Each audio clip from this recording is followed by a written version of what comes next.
Good morning everyone. So दिवसाची सुरुवात मस्त अशी गरमागरम कांदे पोहे आणि चहाने केली. बाल्कनीतली जास्वंदी आज मस्त भरली होती.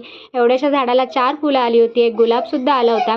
दुपारच्या वेळेस अशी भूत झाली आणि माझ्या दोन्ही कार्टूनला झोपवलं, कारण मला तयारी करायची होती संध्याकाळच्या हळदी फंक्शनची.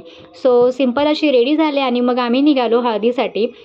हळदी होत्या बालिका मॅमच्या. बालिका मॅम आणि मी एका स्कूलमध्ये काम करत होतो. आमचं डिपार्टमेंट वेगळं होतं, पण आमच्या ड्युटीज एकत्र असायच्या. सो त्यांच्यासोबत मस्त बॉन्डिंग झाली होती.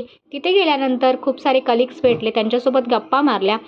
त्यानंतर बच्चे कंपनीसुद्धा खूप दिवसांनी भेटली होती. त्यांचीसुद्धा खूप मस्ती चालू होती. एन्जॉय करत होते ते सुद्धा. गर्दी कमी झाल्यानंतर आम्हीसुद्धा नवऱ्या मुलीला हळद लावायला गेलो. बालिका मॅम खूप खुश होत्या, हॅपी होत्या. त्यांना बघून आम्हालासुद्धा खूप आनंद होत होता. पण नवऱ्या मुलीची आई उद्या मुलगी सासरी जाईल म्हणून त्या थोड्या डिस्टर्ब झाल्या होत्या. सो त्यांची समजूत काढत होती आलिया मॅम. त्यानंतर मस्त असे फोटोज वगैरे काढले आणि मग जेवण वगैरे करून आम्ही निघालो घरी यायला. So stay tune for the next video. तोपर्यंत बाय.